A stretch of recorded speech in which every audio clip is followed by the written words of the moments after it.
3. Hi, everyone. I wanted to talk today about money and resources astrologically. Money and abundance is something that we all have journeys with. I have been meditating on how the fixed archetypes hold the keys for abundance. And Taurus is the archetype that I most readily associate with money and resources. And then the other fixed archetypes being Leo, Scorpio, and Aquarius. Also, I just want to say that I normally prepare like a written statement for these, and this is one of the first times I'm just going to kind of practice not. So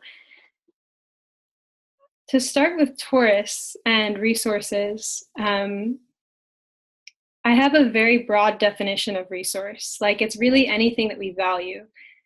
So that is very subjective and up to the person. And a lot of, I don't know if we like mentally train ourselves to see certain things as resources that really are. I have this feeling that if we really took stock of what resources we truly have, we would feel wealthy.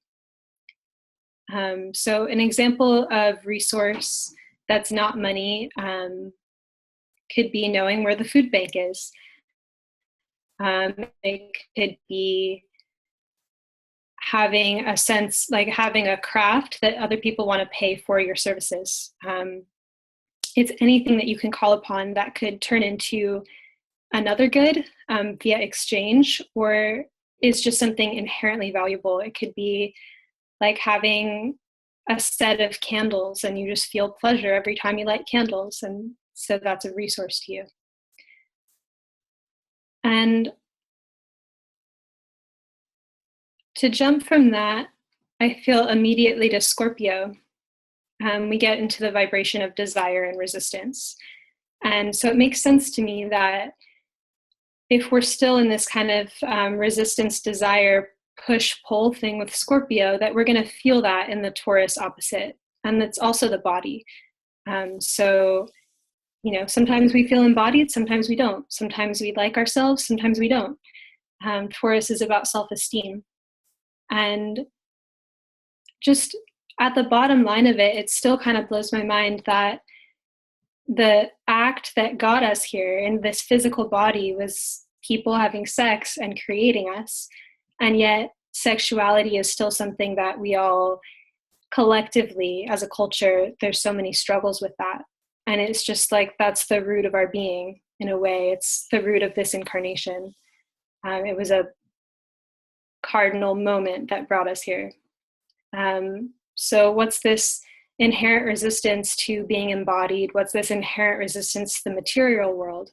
Even on a cosmological level, the idea that somehow desire is wrong, or that, and desire for anything, whether it's sexual desire or desire for nice things, this is judged for some reason. And we've inherited that culturally. So to feel empowered, to want something, is a track of Scorpio that evolutionary astrology really gets into. And I had just gotten into EA a few years ago, and I was also writing a novel. And one of the characters had grown up Mormon. And as I was writing that, these Mormon missionaries came to my door. And I was like, well, yeah, come in, like, let's talk. And I ended up meeting with them like once a week for almost a year. I learned a lot from them. And I remember the moment of like learning with them that it's okay to ask the universe for things. Like, I have a specific dress I wanted or something, and think that, oh no, like I can't talk to the universe about something as petty as like a dress that I want. And that kind of got deconstructed. I think about a memory I have of someone with these like gemstones in his pocket, and he had money in his pocket, and he was like, oh no, my money touched my gemstones, like that's bad because the money's bad. And that kind of sparked me, because I was like, oh, like you think the money's bad, like that's part of your manifestation with that. So I'm getting a little bit sidetracked with that. Let me rein that back in.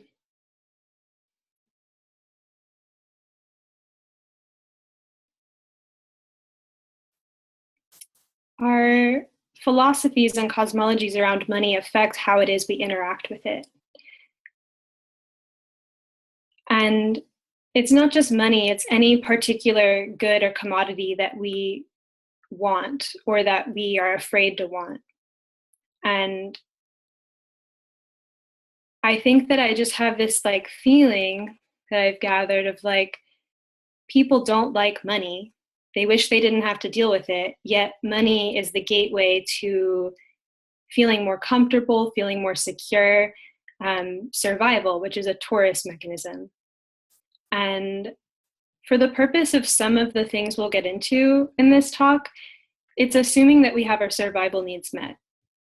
Playing with money, experimenting with money is a luxury, it is a privilege, and that survival needs just have to be met for that to work. So I'm going to start at that threshold. Just to clarify, is there any questions so far, or should I keep going? Yes. Sabrina, where do you think the idea that money is bad originated? I think that it's based off of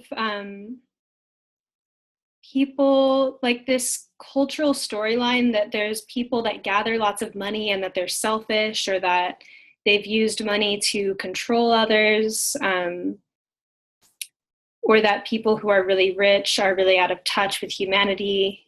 And those aren't false either. Like there's plenty of examples of people being greedy. It's just a discernment thing. I was writing out ideas for this talk when I thought I was going to be reading something. And one of the things that I was writing was like, we don't have a problem breathing air because people we don't like have breathed that air, but we have a problem liking money because people we don't like money. Right. Or, and I think too that it makes sense that people would want to be away from the money paradigm and to just have this like free exchange, or, some more enlightened form of currency. But that's not the reality that we're currently living in. And it seems like, you can totally live off the grid. You can do that, but that's really hard. So I just think that there's this trauma around money, which is the Aquarius archetype. And trauma is also the freedom archetype. So there's that line between like, am I so alienated by money that it controls me in a negative way? Or can I let go of all these stories I have about money so that it can be a more free-flowing tool in my life? Great. Thank you. Thank you, Sabrina. Yeah. Any other questions, or should I go on? I think Carolyn. Okay, I might not be heard. I'm wondering why the Aquarius why is the trauma, I don't know. You said something, I lost it because I didn't understand it for myself to grab onto it, but trauma, money, and Aquarius. Well, to that? Yeah. So Taurus is the survival mechanism. And since Taurus is about survival, let's say we have a past life where we starved, or like we couldn't put food on the table. Like we hold that on a cellular memory level. So when it comes to money, the fear of not having it is so directly in confrontation with like, soul imprinting of poverty and trauma that comes from poverty. And also like not having enough is traumatic. The fear of not having is correlated with trauma.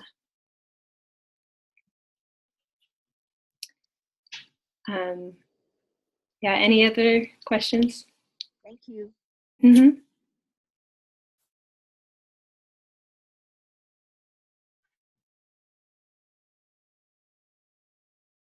Yeah, I have one more question. You said something about resistance to the Taurus material world. So we're taught in EA that resistance is Scorpio, the soul. But how do we apply that resistance to its opposite, Taurus? Now, Scorpio, Scorpio is the sign for sex, and it gets a certain amount of power out of money and possessions. So do you think resistance is opposing the material world? I think it's gotten played out on the material plane because it's a psychological construct, and psychological constructs get projected onto other people, the environment, our bodies. Like it's kind of, their psyche is our root. Got it. That's good. Yeah. One thing that has really been striking me lately is the sextile that we currently have between Neptune and Pluto and how it's been there for a while. I don't know the exact dates, but decades. You might know, Linda. I think about 70 years, and we're still in it now. Yeah, so anyone sort of over about 70 or 80 could have had it in, not the sextile, like the trine, I think, yeah. Yeah. Okay, sorry about that. I'm just eating. Oh, sorry. Well, it really strikes me that there's this harmony now between spirituality, which is Neptune, and empowerment and the meeting of our desires, which is Pluto. And whenever I think about that, I have this vision of like centuries ago, like some mystic that couldn't have what they wanted on this plane because it just wasn't possible. There weren't the resources, there wasn't the internet. They lived in a limited society. And so their Neptunian functions had to be kind of like, well, separate the spirit from the flesh, kind of like this, how, I don't know, like it's a vague vision of mine. But now they seem so connected to me, where it's like spirituality is here to help us evolve and meet our desires, and that there's this kind of compassion accessible for when we acknowledge, like, I do really want a wardrobe of clothes that I feel good wearing. And because I want that wardrobe, I have to find a job. And like, then I have to find what kind of job I want to do. And it creates all these different desires. And that our life speeds up according to honoring those desires and listening to them versus cutting them off. And so belief systems that think that desire is the root of suffering create stagnation, which is very much a fixed archetype thing in Scorpio and Taurus. And I picture Taurus kind of digging in its heels, just not budging, like, okay, I'm going to just hunker down here. I'm not necessarily happy, but I'm comfortable. And Scorpio can do that too. And I think that in terms of abundance, people that are actively seeking to receive more in life, there's a process that comes with that. Like there's these levels where someone might have this karma figured out where they know how to have enough, or every time they spend money, they receive the exact same amount back in some way. So they're always kind of floating at this level. And to get to a level where they expand how much money they have, or how much free time they have to do something that they like, or, whatever it is that they're wanting more of, that's a process. And the resistance to even beginning that process is just to be content with where one's at, thinking that that's all that there is, which is something I see in Taurus. And I think that I'm not sure if I fully answered your question about how resistance is in the body, but even that makes me think about how like tension gets stored in the body and just kind of stays there until it gets worked out. It's an active kind of process of doing something about it.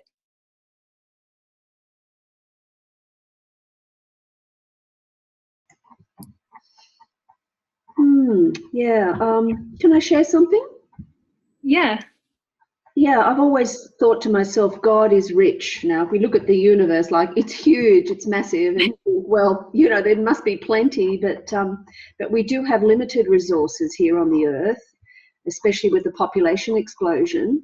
And there've always been hungry people, and there's a hungry people right now. But I'm just wondering if in the near future, due to the population explosion and the limited resources, if we're going to, you know, reach another crisis point of you know, hunger and things like that. I'm not quite sure. Every time that I have a fear about the future, I also kind of think that there's unknown information of like unknown solutions or other mitigating factors. So I don't really speculate too much for that reason. And I also have a lot of first house stuff, so I'm very now oriented. But I also feel like we're just waiting for these advancements in like green energy and things that could actually really harmonize and bring the world to the next level of abundance. And part of that's happening on the emotional plane first. Like a lot of abundance philosophy, you know, here's a Taurus Scorpio polarity thing. There's so much information out there about how to make money, and sometimes it costs money. So that's kind of a gambling thing too, which is Leo that I want to incorporate later. But that creates a natural skepticism of abundance philosophies because it's just, you know, these wacky gurus charging money for the information about how to make more money. So that, you know, sometimes some of those sources do feel really valid to me and other times they feel hyped up. It's more discernment stuff, which You're possibly aspects of both Taurus and Scorpio. Sorry about that. I was just going to say you're talking about value for money, which is a Taurus archetype, isn't it? The value that we place on money. Yeah. Yeah. Sorry about that. Oh, it's okay. Sabrina, this is Wendy. Can I say something? Yeah, sure. One thing I was thinking about when you were talking about, I mean, what I hear you talking about is manifesting and attracting, like law of attraction, right? It makes me think of Neptune, which is like the higher octave of Venus, right? So yeah, I think if you're being conscious, Neptune has to be part of it, I would think. Part of the Taurian dance or the Venus archetype. And something else that Linda was just saying, I don't remember what it is now, but anyway, I just thought, gambling made me think of Gemini more than just Leo. I think of, that's interesting. So I want to then draw in the Leo Aquarius dynamic. So that's going to be a T-square to Taurus. And there's so many different possibilities from there. You have, with Leo, it's like creative and play. And so sometimes money like could be fun. It's not fun for us when we're struggling or when there's any kind of fear associated with it. Then it's kind of unimaginable to think of money as fun.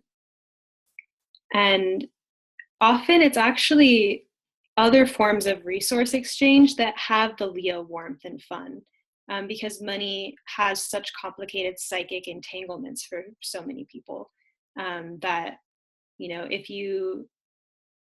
could even be as simple, like it still involves money, but it's like one level removed if you buy lunch for your friend and then they buy lunch for you, and it's like, oh, how sweet, like we both bought each other lunch, and there's like this, like, that was nice kind of feeling to it. So there's this cheerfulness about it. There's that. One thing I could just share, like from my own experience, was that I had a phase where it was the same time that I met the missionaries and I was writing a novel. I came across this philosophy that God is the supply, and that, you know, all ephemeral forms of income and resources are just agents of the universal source of like abundance, of everything. And I resonated with that. I was like, that must be true. So let me try something out. And I got into the Leo kind of play, but also Aquarius, like experimenter state. And I would buy, I had like all the necessities I needed, like food wise and like soap, basic stuff. And I had a weekly paycheck. So I just organized things so that I had all my needs taken care of, and any extra money I had, I'd spend as quickly as I could on things that brought me pleasure, just things that I enjoyed and valued. And when I would run out of money, like I was even walking in the park one day and this woman looked at me and was just like, hey, like, and started chatting me up. And then she offered me a job that took me like 2 hours to do, and she paid me $100 for it. And I would be at the grocery store with no money left. Like I had enough money to like buy the last thing that I was buying. And someone would look at me and be like, here's a coupon. Just like weird stuff happened as soon as I had emptied my like vessel fully. So that was an interesting experiment. And it just strikes me that that capacity with money is very possible, but that there has to be a degree of security in place, which is Taurus. Unless your security is with the oneness, and then you can just kind of float in the wind like that. So that's, yeah, I'm trying not to get too sidetracked. Like Mercury retrograde natally, so much more comfortable writing sometimes.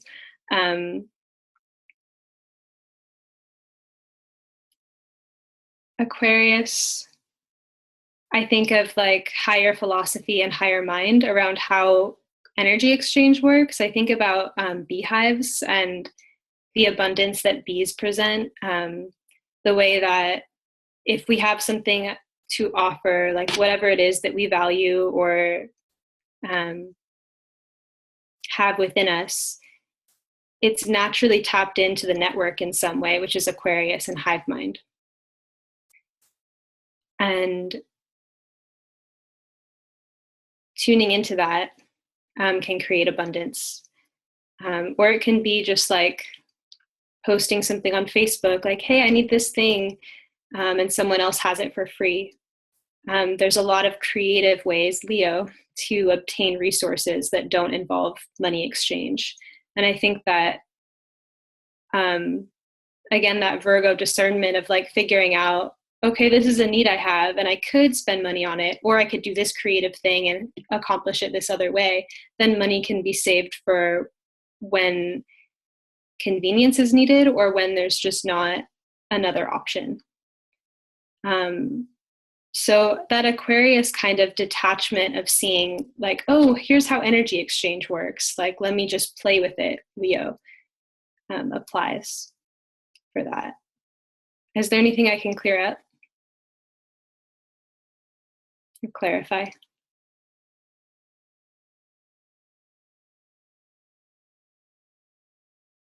Yeah, you're looking very, very much at the positives, but I keep thinking about the negatives. Please tell me. Okay, well, I'm just thinking the square from Taurus to Aquarius, it could be for the haves and the have-nots. And like Aquarius being, you know, groups of people of the have-nots and rebelling against the haves, that sort of thing. That came to mind. It's interesting that you say that, because talking about money causes me anxiety. Like it inherently has this alienation connection to it. where, you know, I'm thinking about like this rap lyric where it's Iggy Azalea saying something about like her success, and now she has all these haters at her neck, like an ascot. And it's like, there is that animosity that can come up. And that's even in the Scorpio Leo square, where like someone's actualized or someone's really creative and shining. And then there's that Pluto, like, you know, that could be really inspired and illuminated, but also really jealous or shadowy, or think like, I hate that person. And I think that it's for this reason that ideas about money become esoteric in some way. Like, yeah, I'm feeling the kind of like rough edges about talking about it just now too. That's why it helps to make it a dialogue for me, so I can figure out what those pieces are, because I've been kind of like playing with how resources work for several years, just watching it happen. But I've struggled a lot with it too, and I haven't figured out how to articulate everything that I've observed. Yes, Sabrina, I'm wondering whether the natural law of sharing, caring, and inclusion could be applied to this, and that it's a patriarchal, you know, distortion to think that our system is natural. It's not. And so matriarchal systems, you know, there was sharing and everyone looking after each other. So perhaps that could be something that we could strive towards. I have noticed, I think abundance increases because of generosity. So there's that Leo square. That's a high function of Leo, is to be really generous. I think that I haven't figured out why this is. It's a question I have, where like, why does it seem like some people are supported to maintain karmas where they have a lot of wealth, but they don't share it? Where in my own process of trying to make anything, I've found that as soon as I became energetically more generous, I felt more rewarded or felt more held by the universe. Or I like, my idea that I would somehow make it by myself was never validated. Like, it always was such a struggle if I thought I had to do it alone. And as soon as I invited teamwork, things would loosen up and get easier for me. So I think what I struggle with is the idea that money as currency is somehow evil. Maybe it is, like, who knows? But for me, like, it just seems like this part of the current of exchange that has a lot of psychic energy attached to it of it being evil, but I don't know if it is inherently. It feels like a neutral, like Gemini Mercury kind of thing, and it just doesn't have an ethical set of its own, which is kind of a Gemini thing. Yeah. Sabrina, I was thinking about, I don't remember what you said now because too much time has gone by, but I keep feeling Pisces, right? So I can't imagine that. I mean, I know resources is Taurus, but money must have a lot more to do with the entire wheel for all the archetypes, right? So if you look at fixed and you go from fixed, and then you're going into mutable, and then you go back to cardinal, and then you go into fixed. I mean, there has to be a cycle. I feel like that, because when you were talking about, I don't know, something esoteric about money and being esoteric, it wasn't until I had spiritual awakenings and had lots of higher awareness that money became easier for me, or miracles could happen, or I could attract, like you said, you met that lady and you made $100, and you know, all of that, those things that happen. It's like magic almost, right? Yeah. It's like you line up with it, and that belief system. And when we're on it, it's really, really powerful. It really works. But to me, that's got to have something to do with Mercury and Jupiter and Pisces and Uranus, and I think it's like a mix of so many things. Well, here, that makes me think about the Aquarius connection, where I picture Aquarius as a matrix, and we interface with a bunch of different types of matrices. And if we have a matrix where money is only made in a very particular way, we're limited to receiving in that particular channel, and it may not be our truth. And the Pisces element of that would be to see beyond all of those artificial boundaries and to be open to the flow of energy circulating. Mm-hmm. And that's why I find it's a struggle to talk about money, because you're interfacing with all these different matrices of thought around how money works. And it's a deep reality for people. Like, it actually affects people's, real moment to moment reality. The Taurus, like their environment, their ability to, have the things that they need. So it's not fun and games for everyone. And then it makes it hard to talk about how it could be, because there's that alienation element of it. And it also strikes me that if people do have empowerment about something like Scorpio, it's so tapped into Aquarius of like, let's make the world a better place. Like, if money is really fun and games for someone, then they might have the resource to empower humanity, versus to kind of like do the ivory tower Aquarius thing and just like have nice things and hoard and like be scared that people are trying to take it away from them.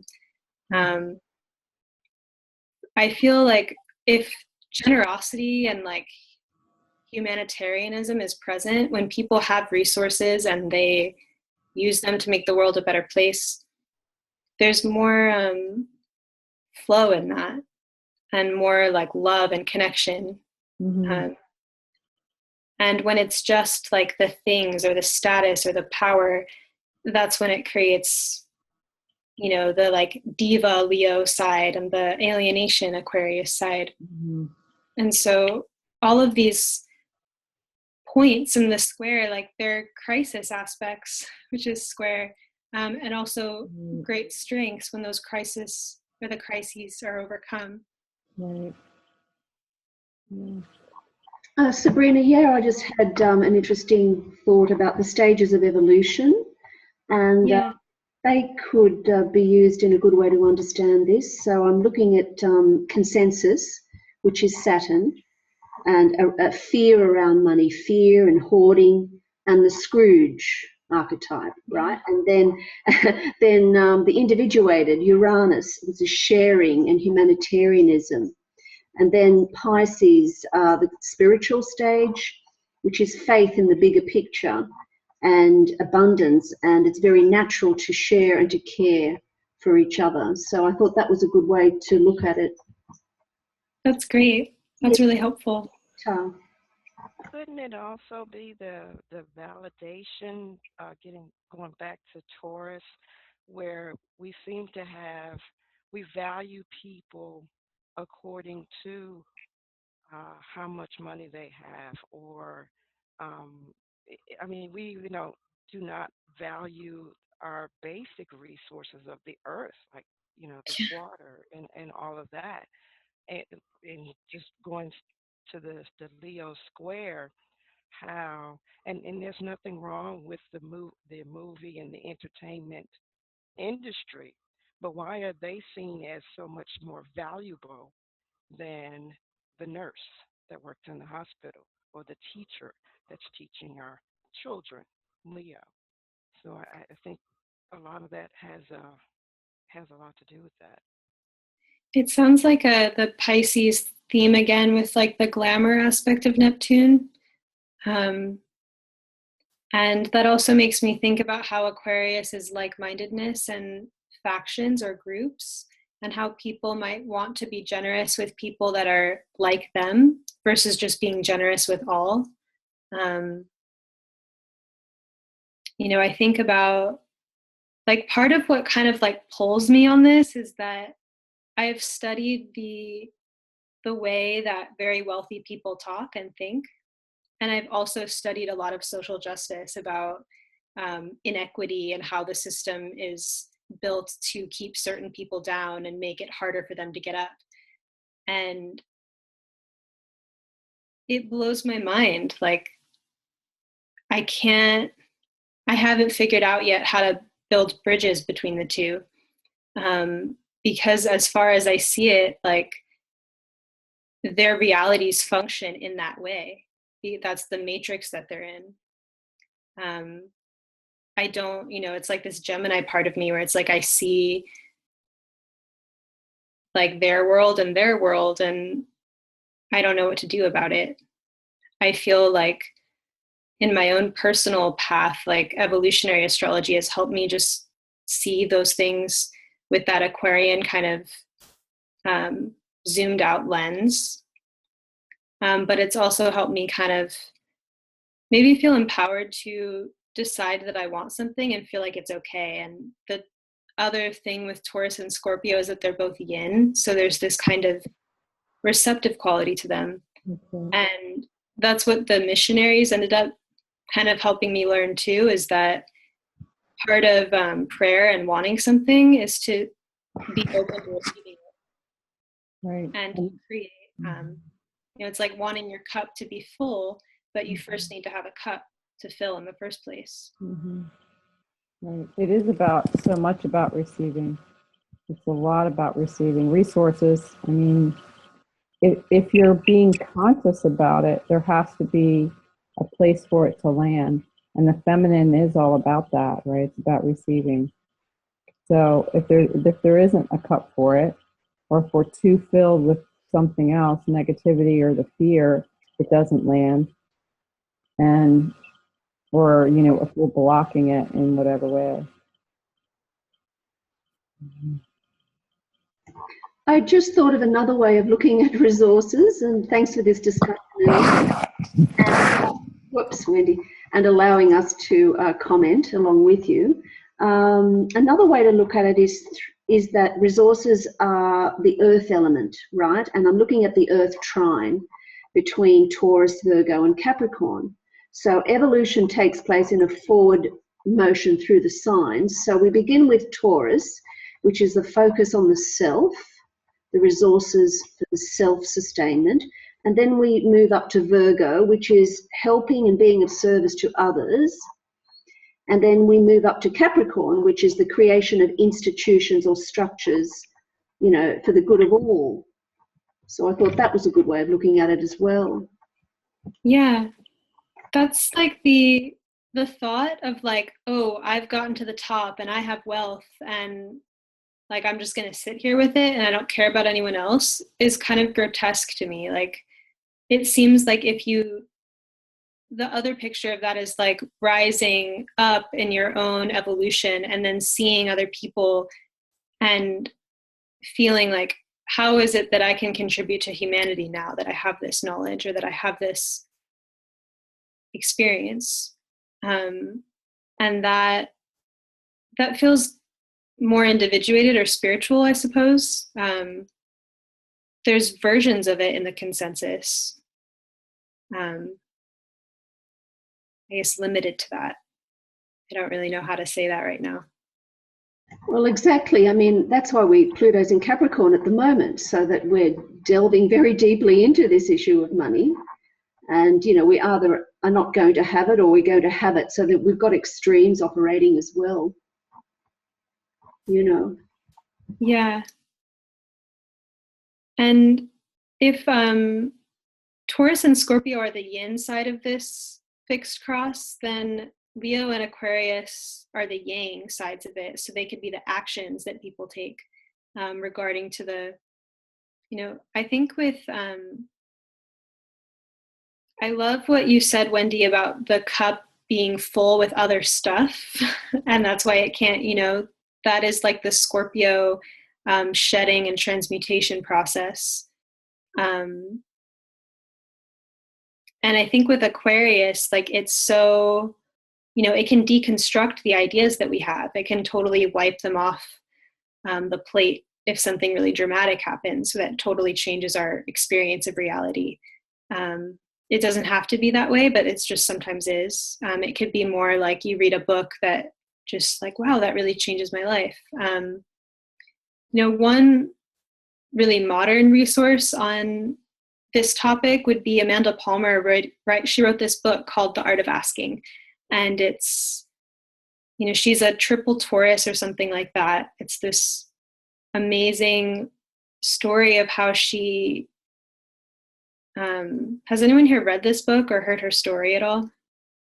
Okay. She is a musician. And one day she just kind of hit the map when she ran this Kickstarter campaign and made $1 million.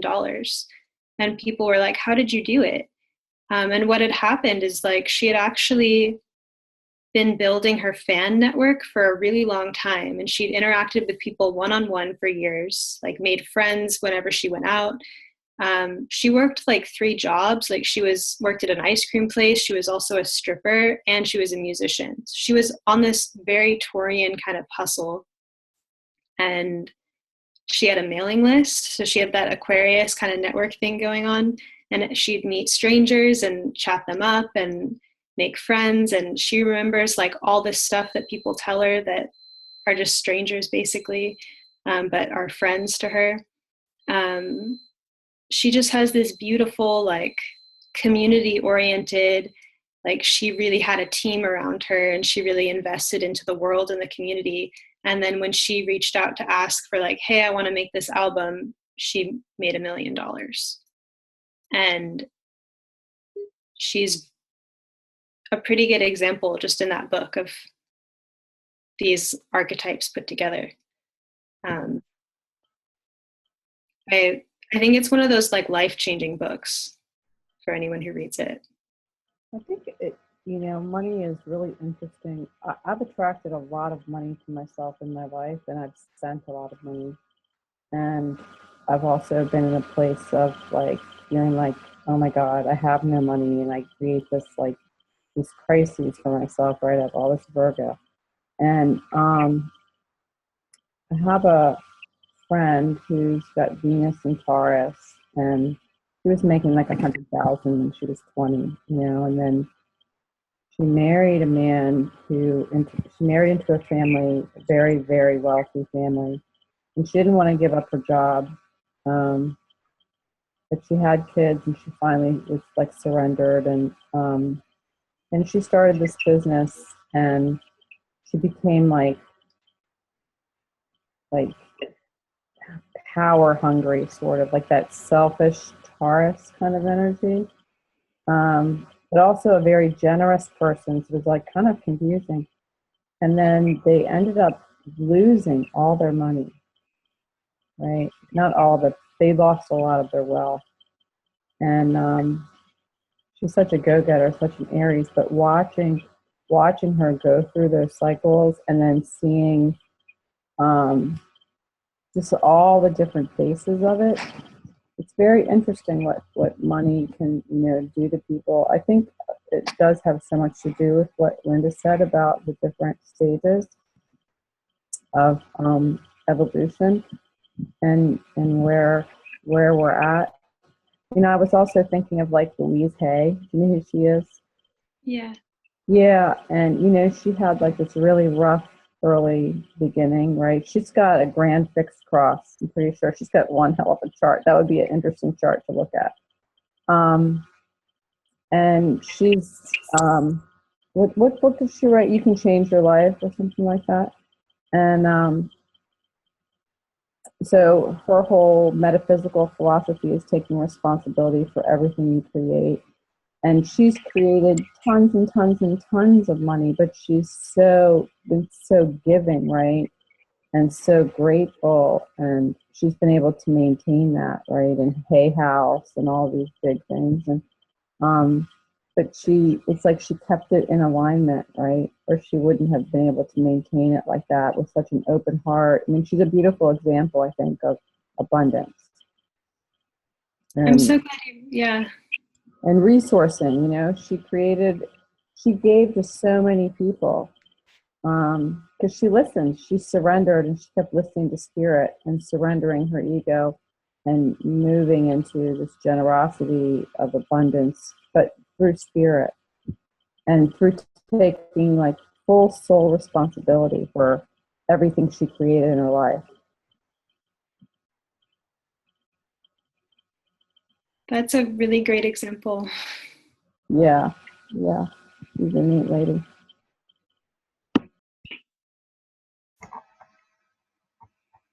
Yeah, I was just going to say that the Scrooge archetype can totally be transformed into the giving to everybody. So I think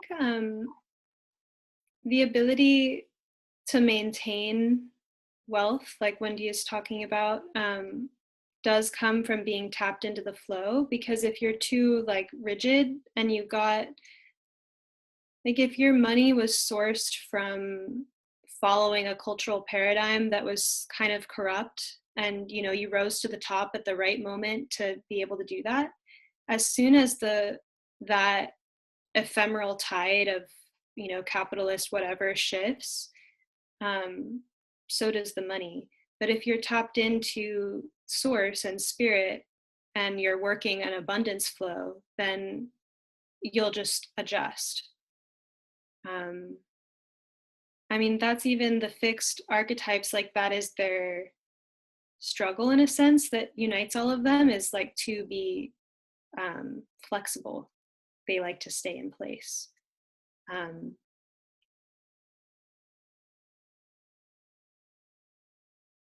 Yeah, just talking this out with you guys has brought up a lot of new ideas for me and thinking about it. So it's helping me. Now I have a lot of new ideas and questions.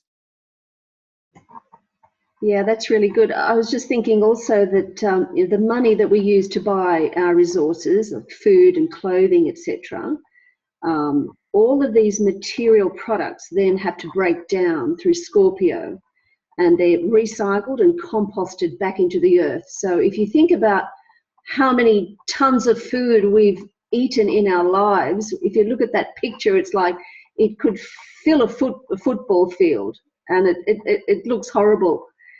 But things come in, money comes in and it goes out. So it's energy coming in and it's going out and breaking down. I think another aspect of it is like it's more energetically natural to be an open conduit. And so if there's a hoarding complex going on, which is a possibility with Taurus, and Scorpio is kind of that fixation thing, it really stagnates flow. And so if we share and keep things circulating, it's easier to receive. That's right, because even hoarding the concept of lack. I don't have enough, so I'm not going to spend, so I can't do this, so I can't do that. That's hoarding. That's some level of hoarding, of lack, just the consciousness of it. Linda, what you said about composting and the Scorpio, I thought that was so helpful, because I think about that. Like I go to the grocery store, I spend food, I buy this, I buy that, especially when I have extra money. I'm like, oh, I can do all these things I've been needing to do for months, right? And I get that done. And I can tell there's like this sense of guilt about it sometimes.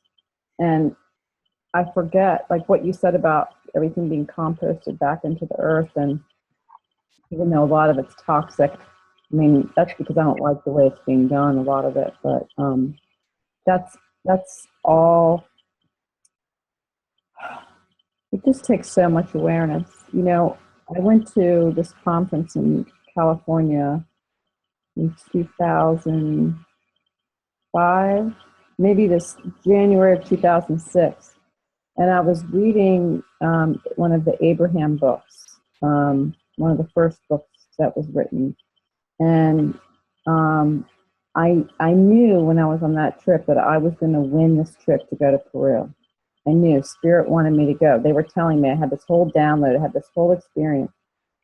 And I went from $200 in sales to $20,000 in less than 2 months.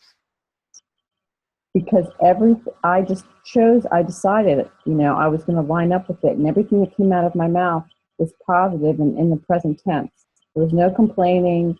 There was no projecting about the past. It was only affirming the now. And people came out of the woodwork. people were buying $1,500 at a drop of what I was selling. And so my sales just increased. And I won, and I went, and I had this like really fantastic experience. And a lot of it, I mean, I was around a lot of like-minded people too. It helped, generate the whole flow. But it was pretty cool. It was a pretty cool experience. That's amazing. Yeah.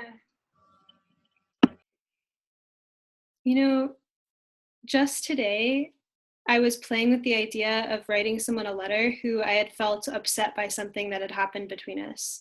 And I thought, this is going to be a good idea. I'm going to tell them exactly why I'm mad and write this out. And when I was done writing the letter and thinking about sending it, I got a message from a stranger on Facebook that was really negative and alarming. And I just blocked the person, but I was like, oh my God, I'm not sending that letter. It just was this immediate feedback of don't go there.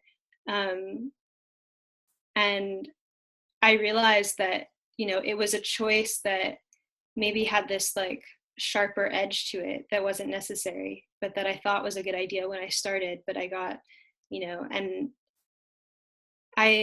I spend most of my energy doing things I do like and that I am stoked and excited about and am in love with. I'm pretty much happy all of the time. Even when I'm experiencing other emotions, I feel pretty happy.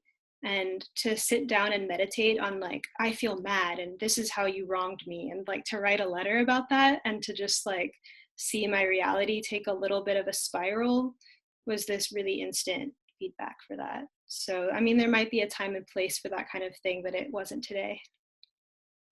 So, even my head hurts talking about that story.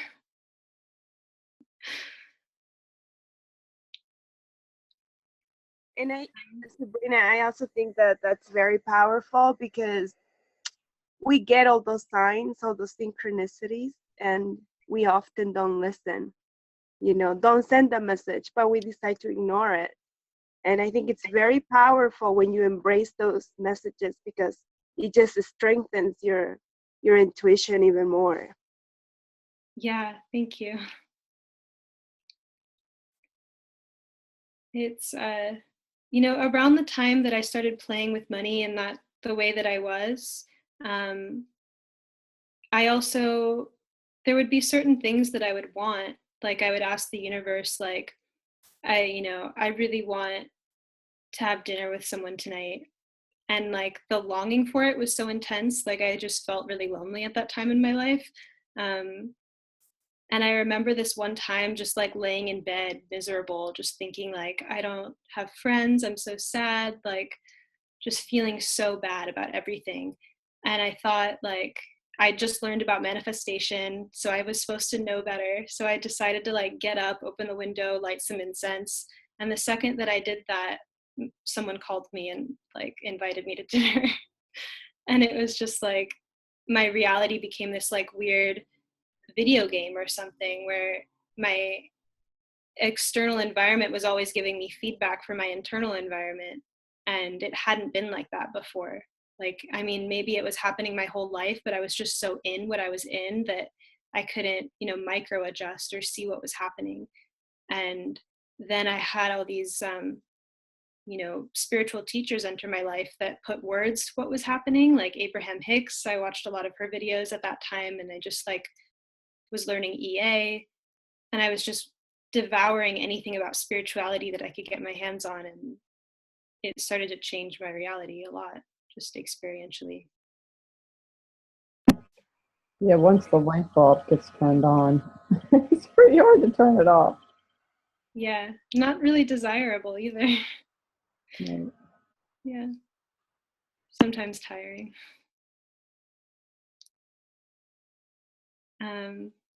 So Sabrina, are things falling into place for you now? Like you were saying, you were getting insights. Do you want to share some of these? About how things are falling into place for me? Yeah, through this discussion. Well, for a lot of this talk, I've been feeling my head has been hurting. And I don't know if I'm like, you know, sometimes that scorpionic Aquarius vibration, it's like I can feel like I'm talking about things that hit trigger points. And it's in me, or I don't know what it is, but I feel unsure of things in a sense. Like I still feel, you know, connected to my own direct experience, but I reckon like I'm feeling the electricity and like nervous system stuff of just even talking about these kind of things. And that makes it a little bit hard for me to like articulate what, you know, I think also the Pisces Neptune aspect of it, and that Venus is a higher octave of Neptune is a higher octave of Venus is a great thing to consider. So I'm a little bit disjointed in my thoughts at the moment, but I think that that's what I'm feeling. You sound pretty good to me. And so your moon's in Taurus, and it's opposite Pluto. Opposite your Pluto? Yeah, and I have Saturn like kind of T-squaring that, and so Leo is this missing point of that cross, but all of this started to happen when I started writing a novel and engaging the Leo process of creativity in that way. Is your moon gibbous or full phase to Pluto? Full. Okay. Just wondering whether you're tuning into past lives of poverty and starvation or something like that. I don't know. I feel this very interesting sense of like soul animating physical objects. Like if I cultivate my living environment to just be things that I like and I don't have excess clutter, I feel like I'm living in a temple. Like it feels so incredibly soulful to me. And I don't know if it's that way for everyone, but I feel like it's this Moon Pluto opposite kind of thing. Yeah, that's beautiful. I feel the same way. I have a Taurus South node in the 7th house, and all of this is, to me, it's a natural archetype. Taurus is very natural. You know, we need these things. We need these comforts, this food and these clothes and massage and sensual pleasures. We really do need all these things, and why feel so guilty about them? It's absolutely natural. You, Sabrina, I have Venus in the 4th house, conjunct Pluto, and when my space is really clear, for me, it's very temple-like. I'm totally into that and very peaceful and sacred, and it's like a big vortex for channeling. That's what it feels like. Yeah. And nurturing. It is a vortex for channeling. Like, if I'm just like hanging out at the end of the night with candles lit and my room's clean and I feel good, like it feels like I'm like a purring cat or something, and just good things happen from that point on. So that's, I mean. Sorry. Very Egyptian. It's. You go ahead. When I was a kid, I didn't keep my room clean or like organize it in any particular way. I just didn't care at all. And it was only when I moved away from home and was in a dorm at college that I was like, oh, this is my one spot to feel grounded, so I'm going to make it pretty and like make it home, that I realized the power of that, because I just had never even. So just because it came to me at a later point, it has felt so radical to me. Like, oh, this is revolutionary. Just like have a clean room and light candles and it makes your life so good. But I think too, it comes down to that Taurus archetype of simplicity, you know, and getting rid of the things that you don't value, that are not truly of value to you. And yeah. That's, yeah, right on.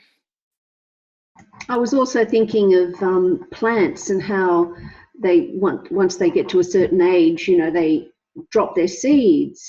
So within the plant, there's always more coming. So there's always abundance. There's always plenty for the future. Built in, like, you know, it's built into the natural That makes sense. And I think too, it also ties to the body, like cleansing the body and, you know, feeding the body. Like the way you feel about your body also symbolizes that peacefulness, that the peaceful space that you like to cultivate, like when your body is grounded. I'm a Taurus Sun, Jupiter, Mercury, so for me that's so important. It brings me like the peace as when my room is clean. Yeah, So I don't know if you guys relate to that as well. I do. Yeah. Yes. Sabrina, have you heard it be said that Taurus is a very gentle sign? Have I heard it said that? Yeah, gentleness. No, but I would agree. I don't always see it that way. Yeah, I think it's very gentle.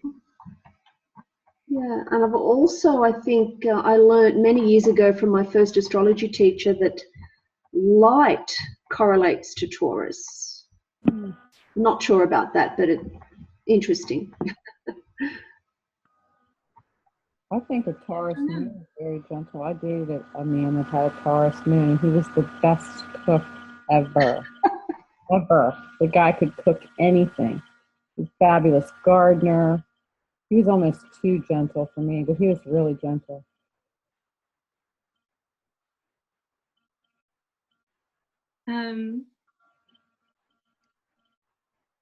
So Sabrina, this is your Pluto polarity point, right? Taurus. So yeah. maybe this is the uncomfortable feeling you're getting, because it could be a new area, but the thing is your moon's in Taurus. It's uncomfortable for me because I have fear of saying the wrong thing and being alienating, which is the Aquarius thing, because I feel like talking about money is just like,